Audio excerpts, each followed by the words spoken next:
Eh bien le bonjour à tous, très content de vous retrouver pour le débrief de cette course du dimanche du MotoGP sur le circuit du Mans. Et tout ce que je peux dire, c'est que j'ai un très grand sourire parce qu'on a eu une course absolument stratosphérique. Et allez, justement, rentrons donc directement dans le vif du sujet en parlant de ce podium. On a pu donc avoir un très beau podium et une bataille de ces trois hommes justement pour la victoire. C'était tellement génial. Et celui qui a donc conjuré un petit peu le sort de Jerez après malheureusement sa chute alors qu'il était en tête, c'est Jorge Martin qui vient donc cette fois-ci gagner ici au Mans. Et j'ai envie de dire que c'est tout simplement une course pharaonique de sa part. Dans une première partie de course, il a donc vraiment mis la pression tout d'abord à Francesco Bagnaia, c'est donc Pecco dans la première partie de course et un peu plus qui a été donc largement en tête, qui a mené cette course. Mais Jorge Martin n'a rien lâché. On avait un écart qui grandissait puis qui réduisait et on voyait vraiment un Jorge Martin déterminé. Mais vous savez, en MotoGP, on a toujours un peu cette interrogation. On voit souvent des batailles de chrono,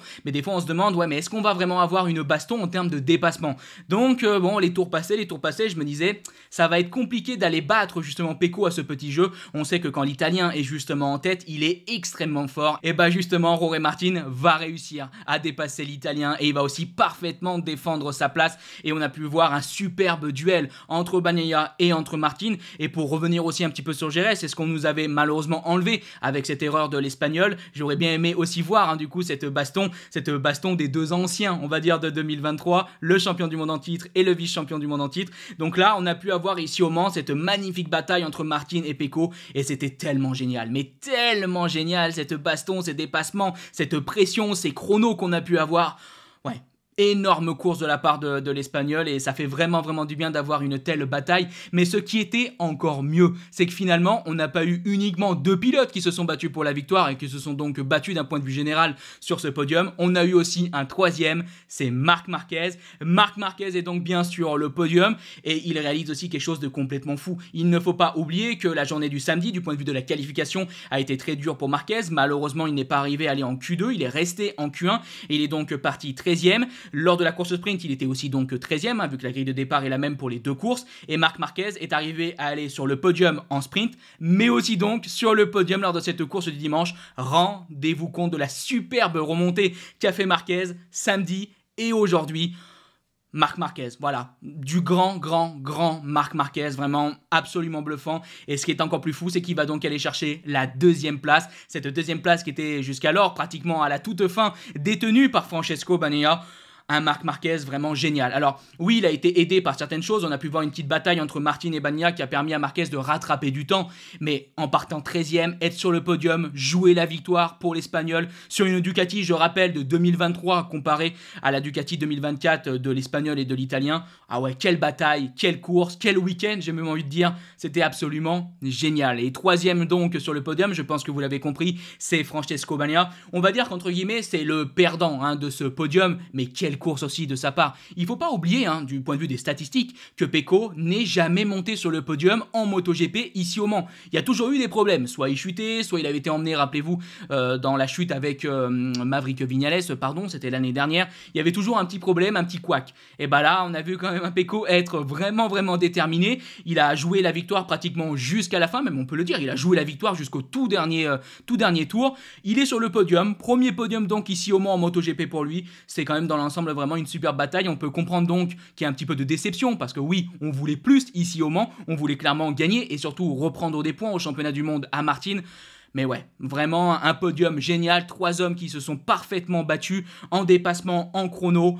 Ah, on a été vraiment très bien servi lors de cette course du dimanche, sûrement l'une des plus belles, mais on en parlera à la fin quand je vous donnerai donc la note de cette course. Allez, continuons donc de discuter un peu de ce top 10. À la 4e place, on retrouve Enea Bastianini. Alors, je suis assez mitigé parce que c'est vrai que Bastianini, je l'attendais beaucoup plus fort. Après la journée du vendredi, on avait vu que Bestia était très bien en termes de rythme de course et on l'a vu techniquement dans cette fin de course ici ce dimanche. Mais c'est vrai que j'imaginais quand même Bestia capable de jouer le podium. Alors oui, malheureusement, il partait assez loin. On a eu quelques petits soucis lors de la qualification. Mais Bon, dans l'ensemble, j'attendais un peu plus de Bestia, mais en même temps, on a vu une course très très bonne de sa part, une belle remontée. Alors oui, c'est pas une remontée aussi impressionnante que Marquez, mais c'est quand même une très belle remontée. Et son rythme de course en fin de course, non mais complètement dingue le rythme de Bestia. On était beaucoup plus rapide que les hommes de devant. Donc voilà, très très belle course quand même dans l'ensemble pour Bestia. Il est donc quatrième. Il a bien bataillé aussi parce qu'il est remonté sur Vignales, il l'a dépassé. Donc ouais, dans l'ensemble, oui, j'attendais peut-être quand même encore un petit peu plus de la part de Bastianini, mais quand même dans l'ensemble, on peut pas critiquer son dimanche. Il a fait vraiment une très belle course. Et justement, cinquième, c'est Maverick Viñales, premier pilote du coup d'un autre constructeur. Ducati a tapé très fort ce dimanche. Mais bon, Viñales, c'est vrai que j'attendais aussi un petit peu plus. On sait que Viñales est très rapide au Mans. On a pu voir dans ce début de saison qu'il était aussi très bien. Donc ouais, j'imaginais un Viñales capable de jouer le podium. On a pu voir aussi qu'il était bien placé sur la grille de départ à la 3e position. Donc ouais, je voyais bien Viñales capable de jouer le podium et capable de jouer la victoire. Ça a été entre guillemets un peu compliqué du coup pendant la sprint où on a senti que Jack le podium, il en manquait un tout petit peu. Et ce dimanche, une nouvelle fois, on a vu que Viñales était là, il est aux avant-postes, mais il n'avait pas le rythme pour vraiment être capable de jouer face aux meilleurs pilotes devant lui. Mais voilà, c'est quand même un très beau week-end de sa part, très belle course du dimanche, 5e place, il marque de gros points. Un grand bravo à l'Espagnol. Son coéquipier, Aleix Espargaro, lui, je pense qu'il va terminer la course en faisant un petit peu grise mine. Il a donc terminé 9e, mais il a été, on va dire entre guillemets, bousculé par un dépassement d'Enea Bastianini. Il faut noter, c'est vrai, j'en ai pas parlé, mais qu'Enea Bastianini a aussi pris un long lap et il a quand même terminé 4e. C'est quand même à ne pas oublier. Maintenant, bon, le long lap au Mans est pas trop pénalisant, si on peut dire ça comme ça. En tout cas, oui, il a essayé de dépasser Enea Bastianini, Aleix Espargaro. Il a un petit peu écarté, il a coupé un virage et a donc pris un long lap. Et Aleix Espargaro a dû donc partir tout droit et c'est sûr que il a perdu beaucoup de temps, il a perdu pas mal de positions, donc compliqué pour Aleix Espargaro, assez décevant parce que même après il se bataillait pour la 6e place quand il est revenu en piste et pourtant il a encore perdu des positions, donc c'est vraiment dommage parce que hier, je rappelle, samedi, qu'Aleix Espargaro a pris 2 longues laps et il était vraiment extrêmement rapide, très performant, parmi les hommes les plus rapides, a vraiment bien bataillé, a eu aussi, je trouve, une très bonne stratégie de course. Donc du coup, ce dimanche, j'attendais aussi peut-être un bon top 5 pour Aleix et c'était le cas dans la première partie de course. Il était vraiment rapide et aux avant-postes. Donc ouais, un peu dommage ce dépassement d'Enea Bastianini qui est venu compliquer les choses. Et puis après, la course s'est mal terminée, si on peut dire ça comme ça. Il reste quand même sur ses roues et il marque des points, c'est bien. Mais une nouvelle fois, on est derrière Maverick Viñales et tout doucement, on a l'impression quand même qu'il y a une dynamique au sein du team Aprilia qui est en train de tout simplement tourner. Bon, on verra les prochains week-ends. On arrive à Barcelone et je vous rappelle qu'Aleix Espargaro avait fait justement l'année dernière à Barcelone un week-end complètement dingue. Mais c'était aussi le cas quand même de Viñales qui avait terminé 2e. Aleix avait fini 1er. Donc on verra bien ce qui se passera pour Aprilia à Barcelone. Pour continuer, j'ai quand même aussi envie de dire que c'est une sacrée perf. C'est Fabio Di Giannantonio à la 6e place. Course sprint un peu plus complexe, mais vraiment dimanche, un très rapide Fabio Di Giannantonio. Quelques petites erreurs, ça a été des fois un petit peu compliqué, mais ça a bien bataillé, ça a bien dépassé, ça a joué aussi concrètement devant, ça a remonté aussi sur certains pilotes, donc ouais, franchement Fabio Di Giannantonio bluffé. Moi personnellement je l'attendais pas aussi bien, je le voyais pas aussi rapide et cette 6e place elle est vraiment à souligner et c'est un très bon résultat pour lui. Tant mieux. Et justement, le coéquipier aussi de Fabio Di Giannantonio, Marco Bezzecchi, a été malheureusement assez décevant lors de cette course du dimanche. Il a chuté et assez rapidement. C'était aussi le cas, je rappelle, en course sprint. On voit que tout doucement, il est quand même en train de trouver, on va dire, le manuel de cette GP23. Il progresse et il est vraiment de nouveau beaucoup plus aux avant-postes. Mais après un week-end qui semblait, lors d'un week-end où on avait l'impression que Marco Bezzecchi avait les armes pour vraiment être devant et jouer clairement des podiums, et finalement, on finit avec 2 chutes. C'est une grosse déception. Allez, maintenant on arrive donc au 6e pilote Ducati dans ce top 7. À la 7e position, c'est Franco Morbidelli. En voilà un de très beaux résultats le dimanche pour l'Italien, ça donne le sourire. Justement, dans la vidéo de dimanche, je vous disais, on voit que Morbidelli aussi, tout doucement, va mieux. Alors oui, c'est pas l'apothéose, oui, il faut faire mieux sur cette GP24, mais on sent que tout doucement, on va un petit peu mieux. Et je vous disais justement, maintenant, c'est bien d'être rapide le vendredi, mais il faut arriver à être bien le dimanche. Et c'est ce qu'a fait Franco Morbidelli en allant chercher donc cette très belle 7e position. Alors oui, devant, il y a eu certaines actions et tout, très bien, mais voilà, quand même, un beau top 10, on est proche du top 5, c'est vraiment, je pense, un résultat et une course à souligner pour l'Italien. On a eu un début de saison très difficile, on a eu même une pré-saison très difficile, et j'ai quand même l'impression que tout doucement, on retrouve un Morbidelli assez performant. Alors, encore une fois, je me répète, on attend encore plus, mais c'est déjà une bonne Première chose. 8ème, seul pilote KTM donc de ce top 10, et c'est pas celui que j'aurais imaginé, c'est donc Brad Binder. Alors on sait que le dimanche, Binder est extrêmement fort, on sait que pendant les courses, le Sud-Africain est extrêmement fort, mais ce week-end était tellement compliqué pour lui que c'est vrai que c'est pas le pilote KTM que j'aurais imaginé dans le top 10, et pourtant il est 8ème, il marque quand même 2 bons points malgré vraiment pas mal de difficultés, que ce soit le vendredi, le samedi et le dimanche. Il faut quand même noter que malheureusement chez KTM on a eu 2 chutes pour Jack Miller et surtout pour Pedro Acosta qui jouait en tête. Pedro Acosta était 5ème, il jouait la 4ème place et il a voulu un moment dépasser Didier Antonio et ça a failli mal finir. Il est donc parti à la faute, mais il a failli aussi emmener Aleix, si je me rappelle bien, et Fabio Di Antonio. Heureusement il n'a pas touché ces 2 pilotes, mais bon, du coup pour Pedro Acosta, déception parce que il joue devant, il est très fort et il faut donc noter que c'est la première fois que Pedro Acosta chute lors d'une course donc du dimanche. Bon, c'est dommage pour Acosta, mais il est rookie. On va pas dire, oh là là, quelle catastrophe. Bon, c'est normal, évidemment. Il y a des fois, on se demande s'il est humain. Bon, voilà. Là, malheureusement, il a fait une petite erreur. Ça arrive. Mais c'était quand même, dans l'ensemble, une belle course. Et l'un des rares pilotes KTM à jouer devant. Et du coup, dernier pilote KTM de ce classement, c'est Augusto Fernandez, 13ème. Bon, on marque 3 petits points. Mais bon, Augusto Fernandez, on est loin. On a du mal à se montrer, si j'ai envie de dire, avec cette KTM GasGas. On sait que la KTM GasGas, c'est une KTM 2024. Quand tu vois ce que fait Pedro Acosta, quand tu vois aussi ce que fait quand même dans l'ensemble, par exemple Brad Binder sur d'autres week-ends, même si là ça a été plus difficile ici au Mans, bon, on sait que cette KTM c'est une moto qui est capable de jouer devant, donc on attend un peu plus de Augusto Fernandez. Les résultats, ça patauge quand même, là ça rame un peu. Bon, on verra comment ça évoluera. Surtout que je rappelle que l'année dernière, lors de son année de rookie, il avait fait un très très beau week-end ici au Mans. Bon, là, ça a été donc plus difficile. Et pour terminer cette grosse partie top 10, on arrive donc à la 10e position d'Alex Marquez. Bon, course assez correcte. On a vu que c'était clairement le pilote Ducati qui était le plus en retrait lors de ce week-end. C'est vrai que c'est dommage parce qu'à Jerez, on avait retrouvé un Alex Marquez entre guillemets conquérant qui était capable de jouer devant. Bon, là, c'était pas son week-end. Il marque quand même des points. Il est dans le top 10. Bon, on va dire résultat correct de sa part. Et j'avais envie donc de terminer par nos 2 pilotes français. Tout d'abord, Johan Zarco qui est donc allé chercher la 12e position en marquant 4 points.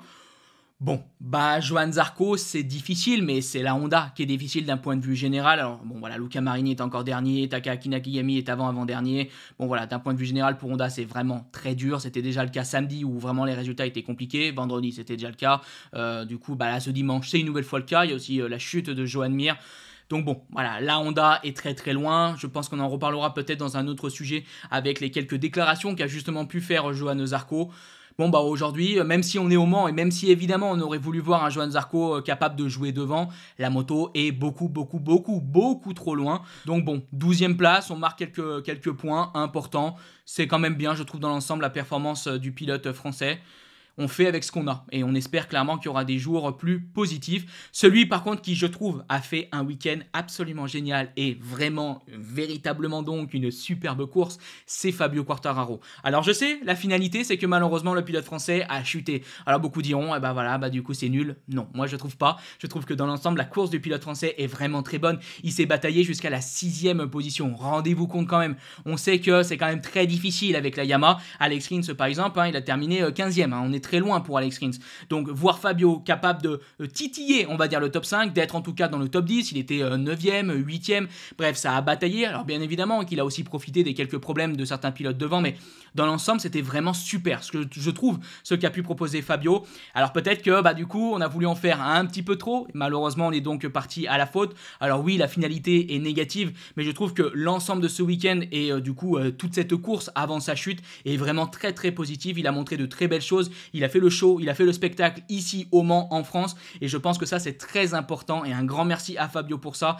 Il y a des notes positives sur le développement de la moto. Fabio a déclaré, si je me trompe pas, globalement que ils avaient trouvé un petit quelque chose et qu'ils avaient maintenant une autre base donc sur cette Yamaha pour progresser au cours de cette saison. Donc il y a vraiment de bonnes ondes. Espérons que ça aille de mieux en mieux pour Yamaha et pour le pilote français. Allez, avant de vous donner ma note de ce week-end, on arrive donc au championnat du monde, au classement du championnat championnat du monde, je vous le montre. On a donc toujours Jorge Martin leader, 129 points, qui prend donc des points d'avance maintenant sur le deuxième qui est Francesco Bagnaia, et troisième avec une très belle remontée, c'est Marc Marquez. Pour compléter le top 5, on retrouve Bastianini 4e et Maverick Viñales 5e. On a vraiment un très très beau championnat. Alors c'est vrai que Martin a pas mal de points d'avance, mais vraiment quel début de saison on a en MotoGP, et ça me fait encore très très plaisir. Et justement, alors qu'est-ce que j'en ai pensé de cette course? Alors c'est vrai que j'avais déjà envie de donner un petit mot, un grand bravo au public qui a battu donc le record d'affluence en MotoGP avec 297 471 spectateurs présents ici sur l'ensemble de week-end sur ce circuit du Mans. Un immense bravo, un record battu, c'est français, l'ancien record était détenu par Le Mans en 2023, donc ça reste du côté donc de la France. Alors je rappelle qu'on s'était trompé dans les chiffres de spectateurs à Jerez, donc bon on verra comment ça va évoluer ici au Mans, mais normalement là il n'y a pas de problème, ils vont quand même pas nous faire le coup de faire 2 fois la même erreur d'affilée, hein. Je pense que normalement il n'y aura pas de problème. Bref, alors moi j'étais malheureusement pas présent, mais en tout cas derrière mon écran j'ai l'impression que c'était vraiment un week-end absolument idyllique, absolument génial. Alors tout n'est pas parfait, je suppose, mais en tout cas derrière mon écran c'était vraiment fou. Alors j'espère que ceux qui étaient présents sur le circuit, vous revenez avec un immense sourire. L'ambiance était complètement dingue, les événements étaient complètement dingues, les courses étaient vraiment bonnes.